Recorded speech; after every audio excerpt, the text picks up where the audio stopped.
Praise the lord. దేవునికి స్తోత్రం. మీ అందరికీ యేసుక్రీస్తు నామములో వందనాలు. కొంచెంసేపు దేవుని వాక్యాన్ని ధ్యానం చేసుకుందాం. ఈరోజు తప్పిపోయిన కుమారుడు ఎవరనే అంశం మీద కొంచెంసేపు వాక్యాన్ని ధ్యానం చేసుకుందాం. మనందరికీ తెలిసిన కుమారుడే. తప్పిపోయిన కుమారుడు అంటే తండ్రికి రెండో కుమారుడు. ఆయన విషయాలన్నీ మనం గమనించి పాపం ఆయన అనుకుంటున్నాం, కానీ ఆయన ఎవరో కాదు, అది నేనే ఆ తప్పిపోయిన కుమారుడిని ఒప్పుకుంటున్నా. దేవుని దగ్గర నుంచి కుమారుడిగా ఉన్న నేను మళ్ళీ దూరం వెళ్ళిపోయి తిరిగి వచ్చింది నేనే, అన్నీ పోగొట్టుకుని. అది ఎలాగో చూద్దాం.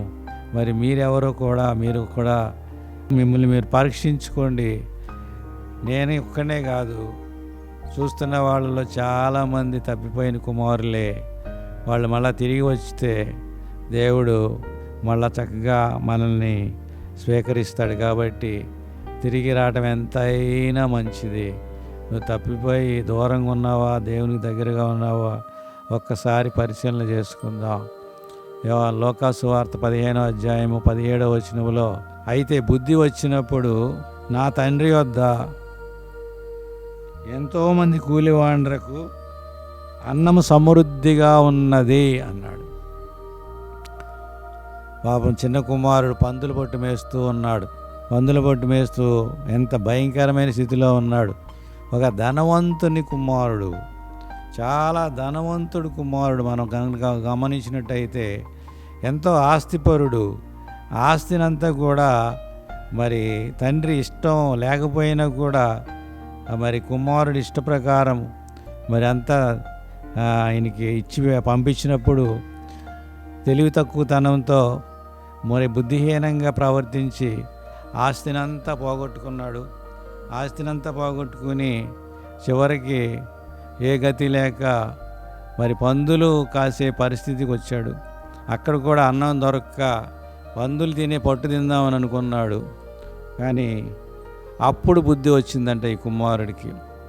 కుమారుడికి బుద్ధి వచ్చి అంటున్నాడు, అయ్యా, నేను లేచి నా తండ్రి వద్దకు వెళ్ళి, తండ్రి, నేను పరలోకమునకు విరోధముగాను నీ ఎదుటను పాపం చేసి తిని, ఇక మీదట నీ కుమారుడని అనిపించుకొనుటకు యోగ్యుడను కాను, నన్ను నీ కూలివానిలో ఒకనిగా పెట్టుకొనమని అతనితో చెప్పుదననుకొని లేచి తండ్రి వద్దకు వచ్చాను.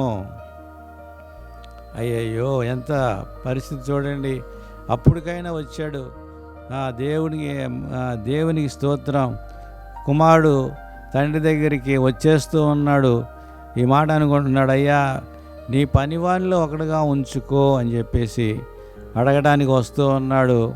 దూరంగా ఉండగానే వాడు ఇంకా దూరంగా ఉన్నప్పుడు తండ్రి వాడిని చూసి కనికెరపడి, చూడండి, చిన్న కుమారుడిని ఎతుకుతున్నట్టుగా మనం చూస్తూ ఉన్నాం. తండ్రి ఎప్పుడు కూడా కళ్ళన్నీ కూడా ఆ కుమారుడి మీదే ఉన్నాయి. ఆ కుమారుడు ఎంత విరోధంగా ప్రవర్తించాడో, తండ్రిని ఎంతగా దుఃఖపెట్టాడో, అయినా కూడా తండ్రి ప్రేమ మారదు. చెప్పండి, తండ్రి ప్రేమ మారదు. అలాగే మన దేవుడు పరలోకపు తండ్రి.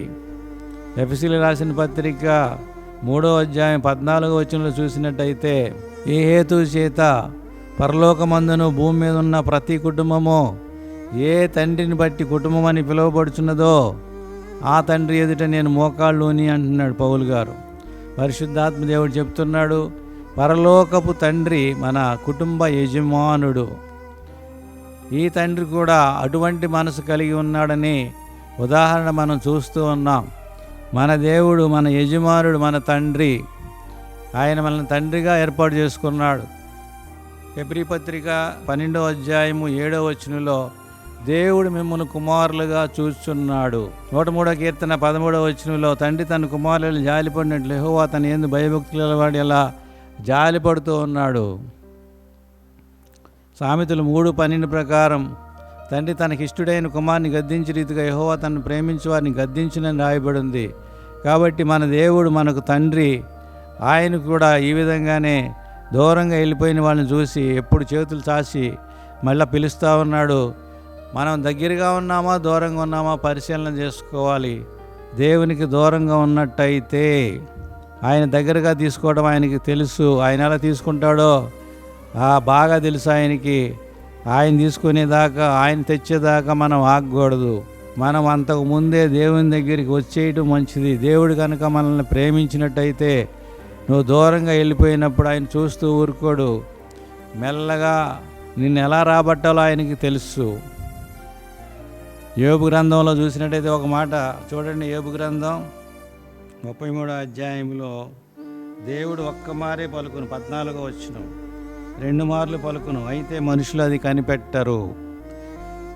దేవుడు ఒక్కమారే పలుకును, 2 మార్లు పలుకును, మనుషులు అది కనిపెట్టరు.